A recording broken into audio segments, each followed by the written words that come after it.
صدقہ فطر کے بارے میں رہنمائی فرما دیں. صدقہ فطر کے بارے میں نے تفصیلی ویڈیو بھی ریکارڈ کرائی ہوئی ہے. دیکھیں یہ 1 سا آپ نے دینا ہوتا ہے اناج. صدقہ فطر بخاری مسلم میں آیا ہے کہ نبی علیہ السلام نے صدقہ فطر 1 سا مقرر کیا تھا. اناج جو کی شکل میں، گندم کی شکل میں، کھجور کی شکل میں، پنیر کی شکل میں، کشمش کی شکل میں، یہ ساری چیزیں بخاری مسلم میں آئی ہیں. اور ہر بڑے چھوٹے، ایون 1 دن کے بچے کی طرف سے بھی، خواہ غلام ہے یا آزاد ہے، مرد ہے، عورت ہے، بوڑھا ہے، بچہ ہے، وہ اس نے ادا کرنا ہے 1 سا. یہ نبی علیہ السلام نے اسے مشروع فرمایا.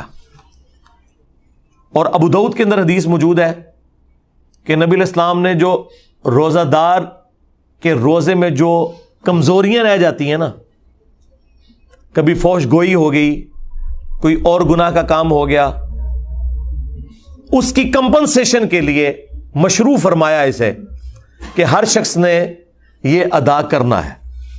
اور صحابہ کرام اسے عید سے پہلے پہلے ادا کرتے تھے، اور پریفریبل یہ کہ بالکل آخری دنوں میں آپ اسے ادا کریں. اب اس حدیث کی طرف آئیں جو بخاری مسلم میں موجود ہے کہ وہ سا کیا ہے. سا ایک پیمانہ تھا میئرمنٹ کا نبی علیہ السلام کے مبارک زمانے کے اندر. 1 سا کے اندر 4 مد ہوا کرتے تھے. جس طرح ہمارے زمانے میں 1 کلو گرام کے اندر 4 پاؤ ہوتے ہیں. 1 کلو گرام ہم کتنا لیتے ہیں؟ 1000 گرام. اور 1 پاؤ کتنا ہے؟ 250 گرام. 250 والے 4 ہوں تو 1 کلو گرام بن جاتا ہے. بالکل اس طریقے سے اس زمانے میں 4 مد مل کر 1 سا بنایا کرتے تھے. اور یہ میئرمنٹ تولنے کے اعتبار سے نہیں ہوتی تھی، ماپنے کے اعتبار سے ہوتی تھی. یعنی گڈویاں بنی ہوئی تھیں. جس طرح ہم بھی بچپن میں کبھی محلے میں وہ بھیر بیچنے آتا تھا تو وہ گڈویاں بھر کے نا وہ دیتے ہوتے تھے. آج کل تو تول کے ہوتے ہیں نا، گڈویوں کے ذریعے ہوتے تھے. ابھی بھی گڈویوں والا ہے ماپنے والا. دودھ کے کیس میں 1 لیٹر کا ہم نے پیمانہ رکھا ہوا ہے. 1 لیٹر کے اندر 1000 ملی لیٹر ہوتے ہیں. لیکن ہم غلط العام میں پتہ اسے کیا کہتے ہیں؟ 1 کلو دودھ دے دو. حالانکہ اگر آپ 1 کلو دودھ لے رہے ہیں تو وہ 1 لیٹر دودھ سے کم ہوگا، کیونکہ دودھ کا وزن پانی سے زیادہ ہوتا ہے. ہاں 1 کلو گرام پانی اور 1 لیٹر پانی یہ اپنے وزن میں برابر ہوں گے، کیونکہ وہ 1 لیٹر پیمانہ رکھے یہ گیا ہے کہ سٹینڈرڈ پانی کو مانا گیا ہے کہ پانی کا جو وزن ہے نا 1 کلو گرام جو ہو، وہ پانی جتنا والیوم گھیرتا ہے، جتنی جگہ گھیرتا ہے، اسے 1 لیٹر قرار دے دیا گیا اور وہ پیمانہ بن گیا اس کا. لیکن دودھ تو پانی سے تھوڑا وزنی ہوتا ہے. تو دودھ اگر آپ 1 کلو گرام لیتے ہیں نا، 1 کلو گرام دودھ، تو وہ آپ کو 1 لیٹر پانی یا 1 لیٹر جو دودھ ہونا چاہیے تھا اس سے کم پڑے گا، کیونکہ اس کا وزن زیادہ ہے، وہ پہلے ہی پورا ہو جائے گا. ٹھیک ہو گیا؟ یہ میں نے آپ کو کلیریفائی کر دیا. اچھا اب آ جائیں اس طرف. تو اب عرب ملکوں کے اندر تو یہ آج ظاہر ہے وہ عرب کے لوگ پھر اپنی اس ڈکشنری کو ٹرانسفر کر کے باقی لوگوں کو بتاتے ہیں یہ پیمانے تو ان کے تھے. تو اس میں جو سعودی عرب کی فتویٰ کمیٹی ہے نا، اس نے باقاعدہ اس کی کیلکولیشن کی ہے 2600 گرام. یہ فتویٰ کمیٹی نے جو ڈاکومنٹ نکالا نا، ویسے تو اگر یہ پورا 2500 گرام ہوتا تو ہم کہہ دیتے 2.5 کلو، لیکن انہوں نے نکالا ہے اس کا 2600 گرام، یعنی 2.5 کلو کے اوپر 100 گرام. ایک کیلکولیشن یہ چل رہی ہے. ایک اور کیلکولیشن ہے جس میں ذرا پرانے زمانے کی ہے، وہ کنورژن کرتے ہیں نا، 2750 گرام بن رہا ہے، یعنی 2.25 کلو. اور ایک تیسری کیلکولیشن میں 2400 گرام بن رہا ہے، جس میں 1 مد 600 گرام کے برابر ہے، تو وہ 4 مد 1 سا مل کے 2400. تو یہ 3 یعنی چل رہے ہیں 2400 گرام، 2600 گرام، 2750 گرام. یہ 2750 جو ہے یہ سیف سائڈ کے اوپر ہے, یہ 2.25 کلو ہے. ٹھیک ہے, تو 2750 گرام یعنی کہ 3.25 کلو یہ اپروپریٹ ہے. ایک سا 2750 گرام 3.25 کلو. اور اگر زیادہ احتیاط آپ نے کرنی ہے راؤنڈ آف کر لیں, 3 کلو ہی دے دیں. 3 کلو کھجور بھی دے سکتے ہیں, ظاہر ہے وہ تو مہنگی پڑے گی, 600 روپے کلو کھجور آلموسٹ ہے 1800. آٹا کس طرح کلو چل رہا ہے جی؟ 150. تو اگر آٹا لیں گے 300 تو 450 روپے بن جائے گا. ٹھیک ہے, کشمش لیں گے تو ہزاروں میں بنے گی, پنیر لیں گے ہزاروں میں بنے گی. اچھا یہ سب پھر وہ آپ نے 2.25 کلو یا 3 کلو سب کے لیے وزن ایک ہی ہے, ایک سا, کیونکہ بخاری مسلم میں ہے کہ ایک سا دیتے تھے اناج, اور پھر ساتھ یہ ہے کشمش, پنیر, کھجور, گندم, جو اناج ہے وہ سارے کا سارا اس میں آتا ہے. وزن وہی رہے گا 2.25 کلو یا راؤنڈ آف کر کے 3 کلو. اور یہ جو میں آپ کو یہ فگر بتا رہا ہوں یہ سنی اور شیعہ کے ہاں کامن ہے. ہاں مسلم شریف میں آتا ہے کہ حضرت معاویہ رضی اللہ تعالیٰ عنہ نے جہاں اور کئی معاملات کے اندر سنت میں اپنی رائے کو داخل کیا, اس میں بھی داخل کر دیا تھا. انہوں نے کہا تھا کہ جی ہمارے والی جو گندم ہے وہ اعلیٰ کوالٹی کی ہے, لہٰذا ہم آدھی گندم دیا کریں گے. تو ابو سعید خدری اس پہ ناراض ہوئے. انہوں نے کہا کہ میں جو چیز رسول اللہ سے سن چکا ہوں اور آپ کے حکم پہ عمل کر چکا ہوں, میں تو مرتے دم تک ایک سا ہی دیا کروں گا صدقہ فطر. تو شکر الحمدللہ ماموں پارٹی بھی ایک سا ہی دیتی ہے آج. ہاں وہ ماموں کے مطابق نہیں چل رہے بلکہ بخاری مسلم کے مطابق چل رہے ہیں. تو وہ آپ نے نصف سا نہیں کرنا کہ جی وہ والی گندم سستی ہے تو وہ والی مہنگی ہے. گندم جو آپ کھاتے ہیں وہ. اب اگر کوئی یورپ اور امریکہ میں ہے نا جناب, تو اس نے یورپ اور امریکہ کے ریٹ کے اوپر کرنا ہے. تقسیم بے شک پاکستان میں کرے لیکن کھارا تو وہاں سے ہے نا. یہ تو نہیں ہو سکتا کہ کھارا وہاں ہے اور کیلکولیشن یہاں کی نکالے گا وہ, نہ اس طرح نہیں ہو سکتا.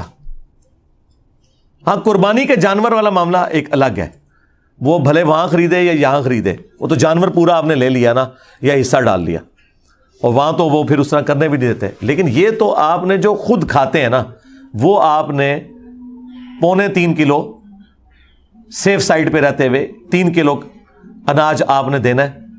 تو اگر آپ آٹے کے مطابق کیلکولیشن کر لیں, اچھا یہ آٹا بھی 150 روپے کلو اس کے لیے جو 150 والا آٹا, اگر کوئی دیسی آٹا لے رہا ہے اور وہ اوپر ہے تھوڑا سا تو وہ اس اعتبار سے زیادہ ریٹ لگائے گا. ہاں دیسی کا ہے 150 ہے, چلے ٹھیک ہے. پھر سفید آٹا تو اس سے سستا ہوگا, ہاں تو 450 ہے 3 کلو کا, تو ٹھیک ہے 450 آپ کر لیں.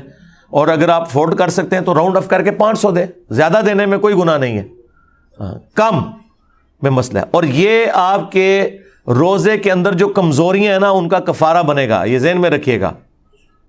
اس کے بغیر آپ کے روزے قبول نہیں ہوں گے, ان کی کمزوریاں کمپنسیٹ نہیں ہوں گی.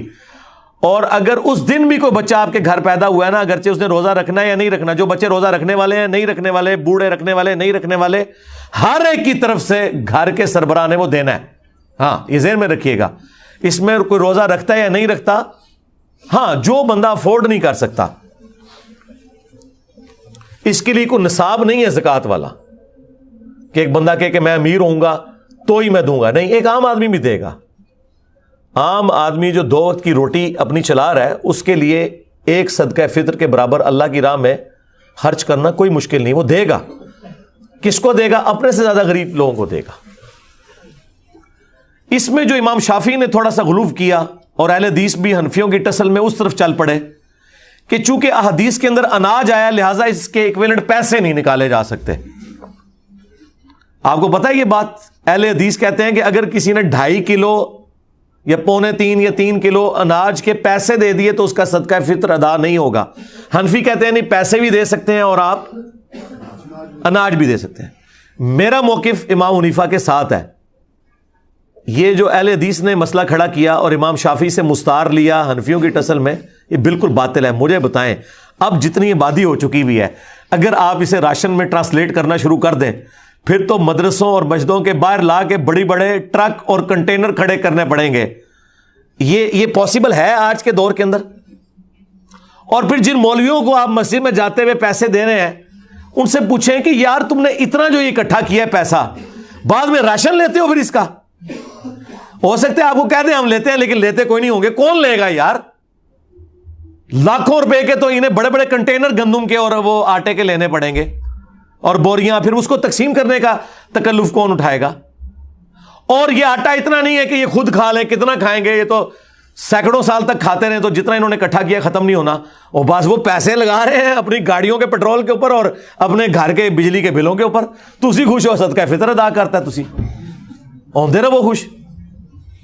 تو یہ باطل مسئلہ ہے، اور اس میں میں علمی ان کو اینٹی وینم اور الزامی جواب دیتا ہوں کہ زکوٰۃ جو ہے وہ آپ کی دولت کا 40واں حصہ ہوتا ہے. آپ نے ہر سال نکالنی ہے 2.5%. تو مجھے بتائیں کیا ہم سونے کی زکوٰۃ جب نکالتے ہیں تو اس سونے کو توڑوا کے اس کا 40واں حصہ دیتے ہیں یا اس کے برابر کرنسی دیتے ہیں اللہ کی بارگاہ میں؟ کرنسی.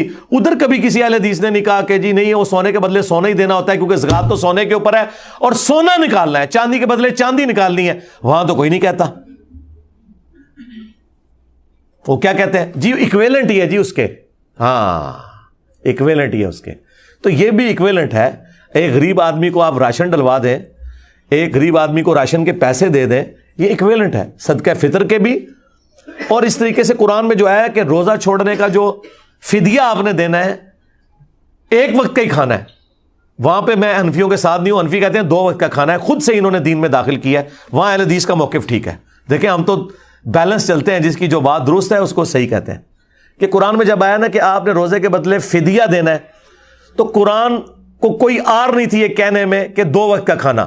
آج کل تو بھائی 3 وقت کا کھانا ہے، ہم تو 3 وقت کھاتے ہیں عموماً. تو قرآن نے کہا کہ آپ نے مسکین کو فدیہ دینا ہے جو اوسطاً تم کھاتے ہو. تو اس کا مطلب ایک عام آدمی بھی، ایک گورا بھی پہلی دفعہ جب قرآن پڑھے گا نا تو اس کا مطلب یہی لے گا کہ ایک مسکین کو 1 وقت کا کھانا کھلانا ہے. حنفیوں کا 2 وقت کا کھلانا باطل ہے کیونکہ آج کل تو ہم 3 وقت کھا رہے ہیں. پھر ہر زمانے کا، ہر علاقے کا اپنا کلچر ہے. وہ بات ٹھیک ہے کہ ایک کھانے کے ایکویلنٹ، خواہ اسے کھانا کھلا دیں مسکین کو، خواہ اسے اتنی رقم دے دیں. اور یہی موقف تمام کفاروں کے لیے ہے. وہ 60 مسکینوں والا ہو، خواہ وہ 1 مسکین والا ہو، سب کا ایکویلنٹ یہ ہے کہ آپ پیسے بھی دے سکتے ہیں اور کھلا بھی سکتے ہیں. یہ آپ کی مرضی ہے.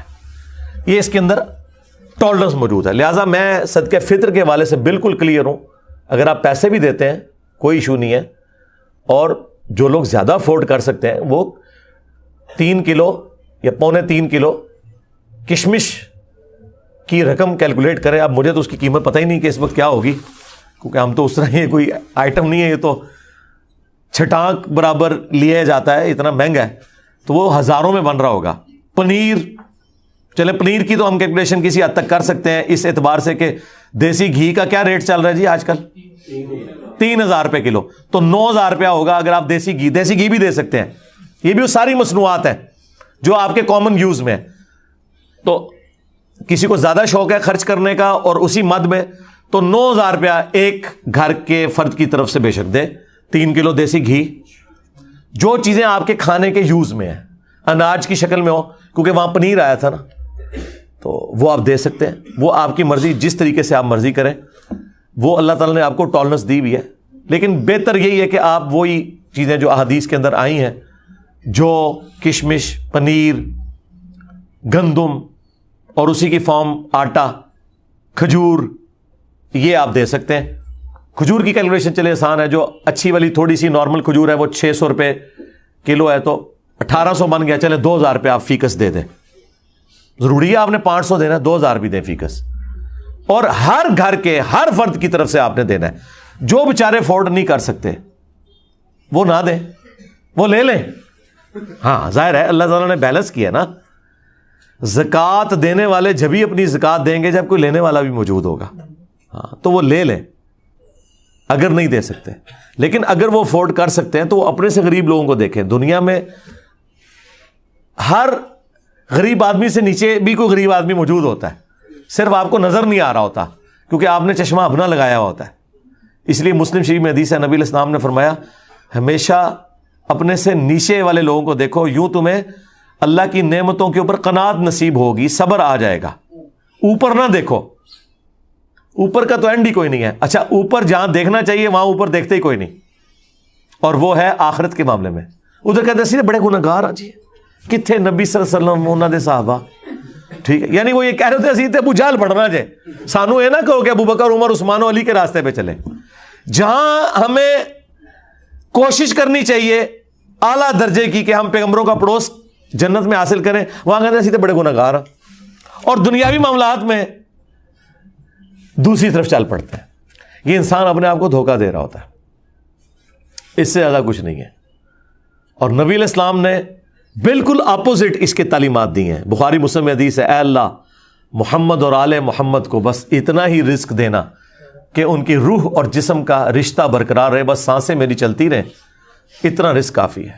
ہاں, بخاری مسلم دونوں میں حدیث ہے. عائشہ سلام اللہ علیہا کہتی ہیں کہ بعض اوقات 1 مہینہ, بعض اوقات 2-3 مہینے بھی گزر جاتے تھے, ہمارے گھر چولہا نہیں جلتا تھا. 2 کالی چیزوں, کھجور اور پانی کے اوپر گزارا ہوتا تھا, اور وہ بھی ٹنوں ٹن نہیں, 2 کھجوریں صبح 2 شام کے وقت, یہ ٹوٹل خوراک تھی. اور ایک میٹھا پانی کا پیالہ جو اس زمانے میں کئی میلوں سے پیدل بھر کے لانا پڑتا تھا, تکلیف دہ کام تھا. اس لیے پانی بھی کوئی تھوک کے صاف سے نہیں تھا جو آج آپ ٹوٹیاں کھول دیتے ہیں. پانی میٹھا بھی ایک ایشو تھا. یہ ٹوٹل ان کا ایک سرمایہ تھا. اور پھر وہ رکت انگیز حدیث جو بخاری مسلم کی ہے, جب نبی علیہ السلام اپنی بیویوں سے ناراض ہو کے گھر کے اوپر والے حصے میں شفٹ ہو گئے, جس میں صرف ایک مشکیزہ کونے میں لٹک رہا تھا اور ایک برتن پانی والا اور ایک چٹائی, اور اس پہ نبی علیہ السلام آرام فرماتے, اور آپ کے اوپر کرتا بھی کوئی نہیں تھا, صرف تہمت باندھی ہوئی تھی, آپ لیٹے ہوئے ہیں. حضرت عمر اجازت لے کے جب گئے, آپ نے ایلا کیا تھا, 1 مہینے تک بیویوں سے ناراض ہوئے تھے کیونکہ بیویوں نے ڈیمانڈ کی تھی کہ اب تو ہمیں وسعت ہو چکی ہے, ہمارا خرچہ بڑھائیں. لیکن حضور تو فقر کی زندگی گزار رہے تھے. اور پھر اللہ تعالیٰ نے اپنے نبی کا ساتھ دیا ہے, ان کی بیویوں کا ساتھ نہیں دیا. سورۃ الاحزاب کی آیات نازل کی کہ اے نبی اپنی بیویوں سے فرما دو کہ اگر تم دنیا اور اس کا مال چاہتی ہو تو آؤ, میں تمہیں یہ مال دے کے رخصت کر دیتا ہوں, طلاق دے دیتا ہوں. اور اگر تم اللہ, اس کا رسول اور آخرت کا گھر چاہتی ہو تو اسی طرح گزارا کرنا ہوگا, کیونکہ اجر بھی تو ڈبل ہونے والا ہے نا. تو نبی علیہ السلام 1 مہینے تک ناراض رہے گھر کی چھت پہ. اسی میں ہی حدیث میں بخاری مسلم میں آتا ہے کہ سیدنا عمر نے جا کے اپنی بیٹی کو بھی ڈانٹا, سیدہ حفصہ کو, باقی بیویوں کے ساتھ بھی جا کے تھوڑی مس ہینڈلنگ کی. بعد میں وہ پھر پچھتاتے بھی تھے, مجھے کیا یہ رائٹ پہنچتا, چلو میں اپنی بیٹی کو تو ڈانٹ سکتا ہوں, باقی بیویوں کو میں کیسے. لیکن وہ حضور کی محبت میں, آپ پتہ ہے حضرت عمر تو پھر میرے سے زیادہ جذباتی تھے. تو اب وہ کہتے ہیں کہ میں نے ارادہ کیا میں حضور کو کوئی ایسی بات کروں کہ حضور مسکرائیں, کیونکہ آپ تو بڑے سیریس موڈ میں بیٹھے ہیں. تو میں نے جاتے ہی کہا یا رسول اللہ دیکھیں, جب تک ہم مکے میں تھے نا, ہماری بیویاں کتنی ہمارے کنٹرول میں تھیں, لیکن یہ انصار کی بیویاں تو اتنی تیز ہیں کہ انہوں نے اپنے مردوں کو دبا کے رکھا ہوا ہے, اور ان کو دیکھ دیکھ کے ہماری بیویاں بھی ہم پہ شیر ہو گئی ہیں.